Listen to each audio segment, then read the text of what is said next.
Subscribe Muhammad Amjad Nadwi, Indian Islamic scholar. أعوذ بالله من الشيطان الرجيم بسم الله الرحمن الرحيم واذكر أخا عاد إذ أنذر قومه بالأحقاف وقد خلت النذر من بين يديه ومن خلفه ألا تعبدوا إلا الله إني أخاف عليكم عذاب يوم عظيم قالوا أجئتنا لتأفكنا عن آلهتنا فأتنا بما تعدنا إن كنت من الصادقين قال إنما العلم عند الله وأبلغكم ما أرسلت به ولكني أراكم قوما تجهلون فلما رأوه عارضا مستقبل أوديتهم قالوا هذا عارض ممطرنا بل هو ما استعجلتم به ريح فيها عذاب أليم تدمر كل شيء بأمر ربها فأصبحوا لا يرى إلا مساكنهم كذلك نجزي القوم المجرمين واذكر أخا عاد اور عاد کے بھائی کو یاد کیجیے جبکہ انہوں نے اپنی قوم کو احقاف میں ڈرایا اور ان سے پہلے اور بعد میں بہت سے ڈرانے والے گزر چکے ہیں، یہ کہتے ہوئے کہ صرف اور صرف اللہ کی عبادت کرو، میں تم پر ایک بڑے دن کے عذاب سے خائف ہوں۔ تو ان لوگوں نے کہا کیا تم ہمارے پاس اس لیے آئے ہو تاکہ ہم کو ہمارے معبودوں سے پھیر دو؟ تو لے آؤ جس کا تم وعدہ کرتے ہو اگر سچے ہو۔ اور کہا کہ علم تو اللہ کے پاس ہے، بس میں تو تمہارے پاس وہ بات پہنچا رہا ہوں جو دے کر اللہ نے ہمیں بھیجا ہے، البتہ میں تمہیں جاہل لوگوں میں جانتا ہوں، سمجھتا ہوں۔ پھر جب انہوں نے اس ابر کو آتے ہوئے وادی کی طرف دیکھا تو کہا کہ یہ ابر ہے جو ہم پر برسے گا، بلکہ یہ تو وہ ہے جس کی تم جلدی کیا کرتے تھے، یہ ایک ہوا ہے جس میں دردناک عذاب ہے، جو ہر چیز کو اپنے رب کے حکم سے برباد کر دیتی ہے، پاش کر دیتی ہے۔ پھر جب صبح ہوئی تو ان کے مکانوں کے سوا کچھ نظر نہیں آ رہا تھا۔ ایسے ہی ہم مجرم قوم کو بدلہ دیا کرتے ہیں۔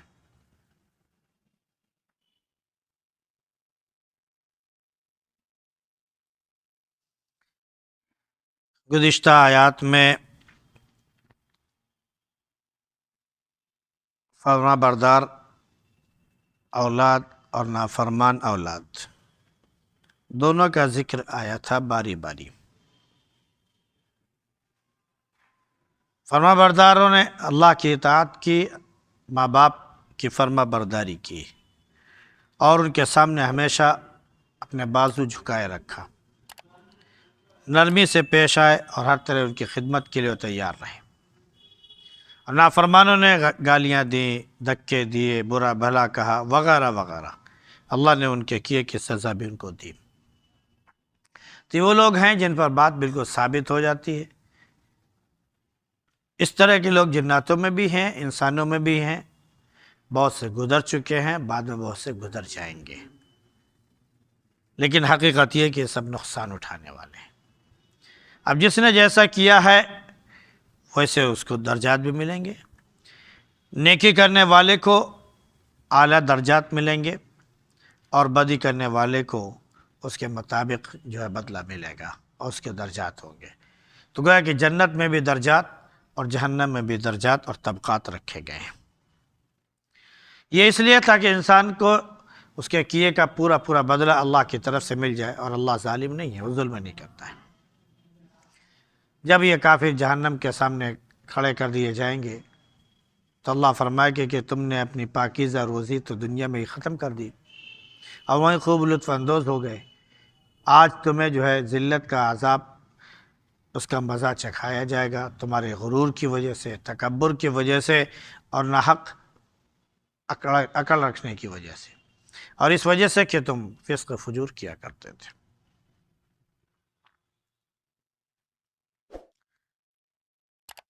اب اس کے بعد یہ جو تیسرا رکوع شروع ہو رہا ہے،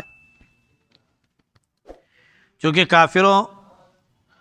کو ان کا انجام، ان کا برا بدلہ، ان کی سزا کا ذکر ہو گیا، تو اللہ رب العزت نے انہی کو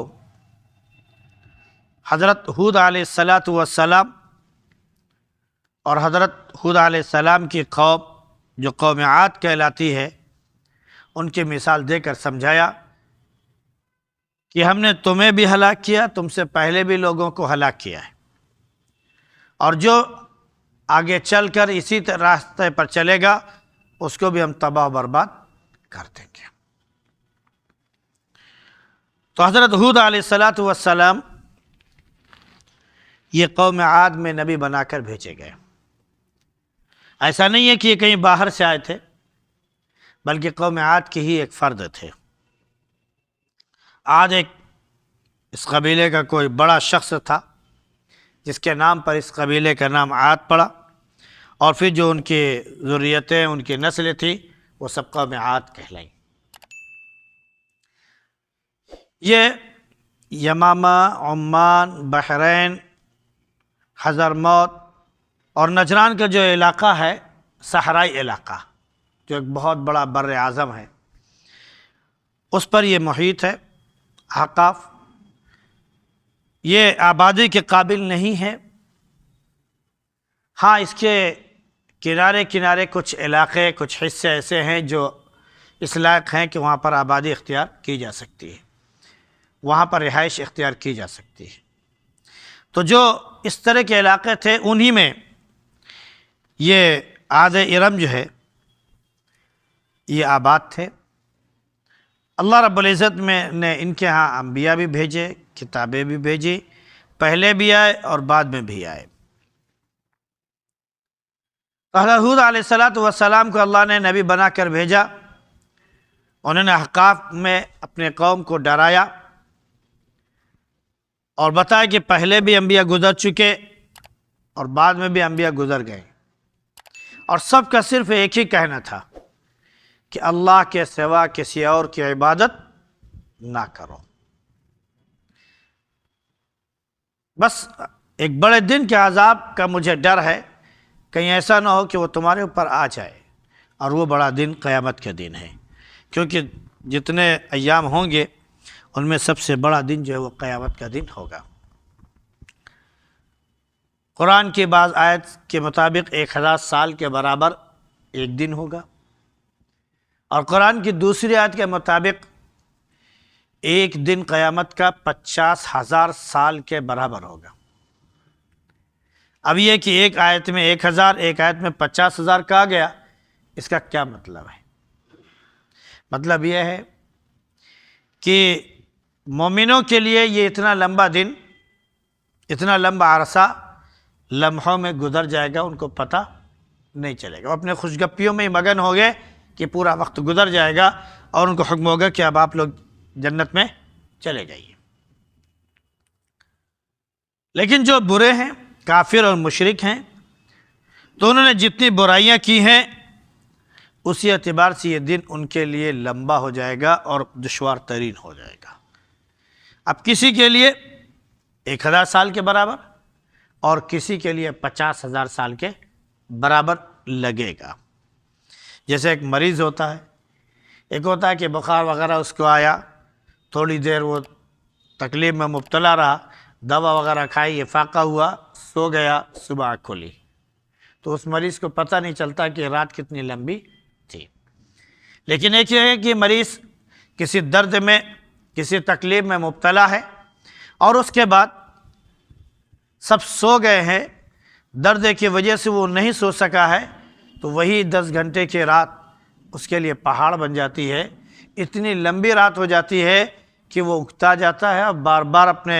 تیماردار سے پوچھتا ہے کہ ابھی رات کتنی باقی ہے، بہت لمبی رات ہو رہی ہے۔ لیکن یہی مرض جب اور بڑھ جائے، تکلیف کا احساس اور بڑھ جائے، تکلیف کی شدت اور زیادہ ہو جائے، تو یہ رات اس سے بھی زیادہ لمبی ہو جائے کرتی۔ ابھی کسی کا انتظار کرنا ہو تو آپ یہ دیکھیے کہ اگر آپ کو 4-6 گھنٹے رکنا ہو انتظار کے لیے، تو 4-6 گھنٹے اتنے بھاری پڑ جاتے ہیں کہ انتظار کرتے کرتے آدمی تھک جاتا ہے، اکتا جاتا ہے۔ ایسی آخرت کا دن جو کافر اور مشرک ہیں اور یہ برے اور گندے ہیں، تو اللہ رب العزت نے فرمایا کہ ان کے لیے یہ دن بہت لمبا ہو جائے گا۔ تو وہ بڑا دن ہے جس دن کے عذاب سے ان کو ڈرایا جا رہا ہے، اور ہود علیہ السلام نے کہا کہ مجھے ڈر ہے۔ تو ان لوگوں نے بجائے اس کے کہ حضرت ہود علیہ السلام کی وہ بات مانتے، انکار کر دیا، اور ہود علیہ السلام سے بڑے ڈھٹائی کے ساتھ پوچھا، اجئتنا لتأفکنا عن آلہتنا، ارے جناب آپ صرف اس لیے آئے کہ آپ ہم کو ہمارے معبودوں سے ہٹا دیجئے، جن کی ہم پرستش، جن کی ہم پوجا اور عبادت کر رہے ہیں، آپ اپنے دلیلوں کے ذریعے، اپنی باتوں کے ذریعے ایک اللہ کے کو ہمارا معبود بنا دیجئے اور ہمیں ایک اللہ کا پرستار اور عبادت گزار بنا دیجئے۔ آپ صرف اگر اس لیے آئے ہیں تو ہمیں آپ کی بات ماننے کی کوئی ضرورت نہیں ہے۔ فَأْتِنَا بِمَا تَعِدُنَا، آپ جس بڑے دن کے عذاب کا ڈر ہمارے اوپر لا کے سنا رہے ہیں، لے آئیے اگر آپ سچے ہیں۔ بڑی ڈھٹائی کے ساتھ قوم نے کہا۔ تو نبی جو ہے آخرت قائم کرنے کا ذمہ دار نہیں ہے، نبی کو تو آخرت کے بارے میں علم بھی نہیں ہے۔ آخرت کب قائم ہوگی، کس وقت ہوگی،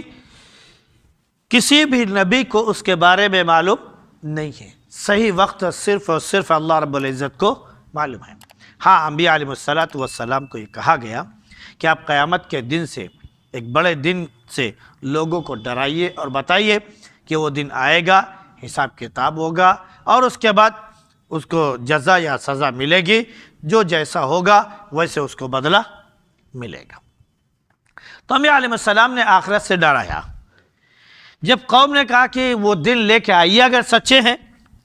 تو نبی کا صرف ایک ہی جواب رہا، انما العلم عند اللہ، علم تو صرف کس کے پاس ہے؟ اللہ کے پاس۔ میں تو ڈرانے والا ہوں، کھلے طور پر ڈرانے والا ہوں۔ میں تو صرف اپنے رب کا پیغام جو اس نے مجھے دیا ہے وہ تم تک پہنچا رہا ہوں۔ البتہ تمہاری ڈھٹائی سے مجھے لگ رہا ہے، محسوس ہو رہا ہے کہ تم لوگ جو ہے جاہل اور بدترین قوم ہو۔ حضرت ہود علیہ السلام نے ان کو عذاب سے بھی ڈرایا،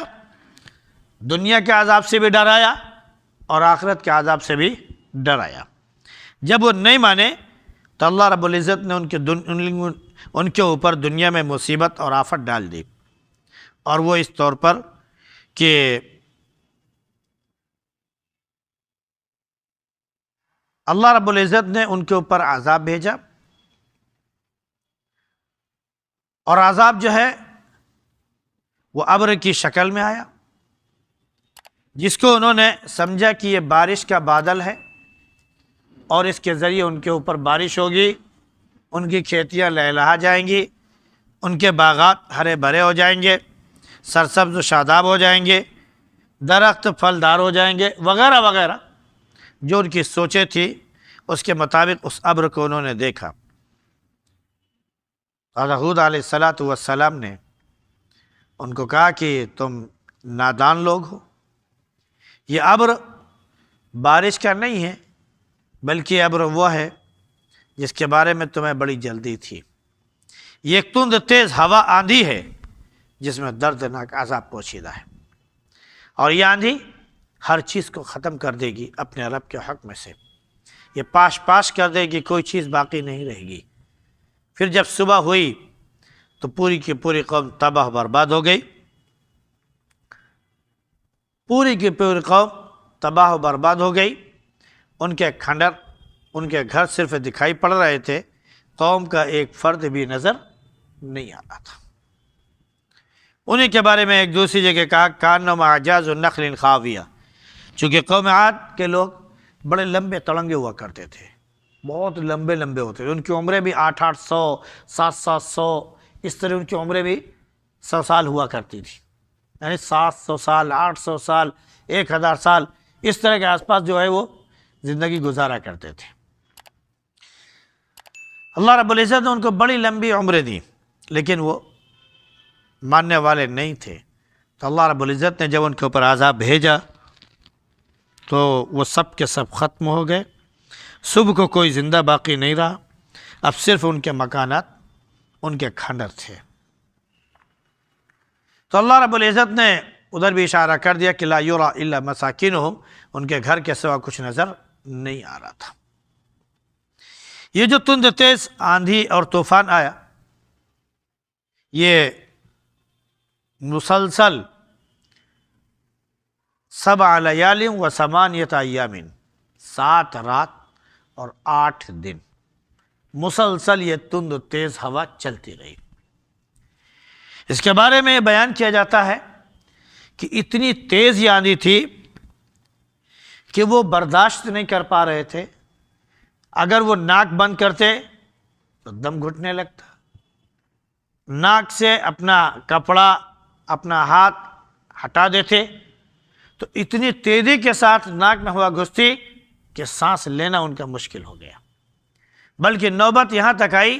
کہ سانس لینے کے لیے ان کا منہ جب کھلا تو آندھی کی وجہ سے منہ تک نہیں بند ہوا، منہ تک نہیں بند ہوا، وہ کھلا کا کھلا رہ گیا، کوشش کے باوجود بھی اپنا منہ وہ بند نہیں کر سکے کہ تیز ہوا آ رہی ہے ہم منہ بند کر لیں اور ناک پر ہاتھ رکھ لیں تاکہ اس کی وجہ سے ہوا کی جو گندگی ہے یا اس کی جو تیزی ہے وہ ہمارے اندر نہ داخل ہو، لیکن وہ عذاب تھا، اور عذاب جب اللہ رب العزت بھیجتا ہے تو وہ پہنچ کر رہتا ہے، لہذا وہ بند کرتے تو دم گھٹتا اور کھول دیتے تو وہ ہوا جو ہے ان کے اندر داخل ہوتی، ایک طرف سے داخل ہوتی اور دوسری طرف سے آواز کے ساتھ چنگھاڑ کے ساتھ وہ ہوا نکل جاتی، اور یہ مسلسل کتنے دن تک؟ 7 راتیں اور 8 دن مسلسل یہ ہوا تند تیز چلتی رہی، اور سب کے سب ہلاک ہو گئے۔ جب یہ ہلاک ہو گئے تب کہیں نظر تو نہیں آ رہے تھے، اللہ نے فرمایا کہ ایسے تھے پڑے ہوئے تھے جیسے کہ کسی کھجور کا کوئی درخت پڑا ہوا، اب کھجور کا درخت لمبا تڑنگا تو ایسے لمبے تڑنگے وہ ہوا کرتے تھے۔ تو اللہ رب العزت نے فرمایا کہ اس عذاب کی یہ خوبی تھی کہ ہر چیز کو یہ برباد کر دیتی تھی، لہذا صبح کو جب یہ اٹھے تو نیست نابود ہو چکے تھے، اب سوائے کھنڈر کے، سوائے ان کے گھروں کے اور کچھ نظر نہیں آ رہا تھا۔ اللہ نے فرمایا کہ ہم جو ہے ایسے ہی مجرم لوگوں کو بدلہ دیا کرتے ہیں۔ اللہ رب العزت مجرموں کی فہرست سے ہم سب کو نکال لے اور اپنے مطیع و فرما بردار لوگوں کی فہرست میں شامل فرما دے۔ سبحان اللہ بحمدہ، سبحانک اللہم و بحمدک، ونشہد ان لا الہ الا انت نستغفرک ونتوب الیک۔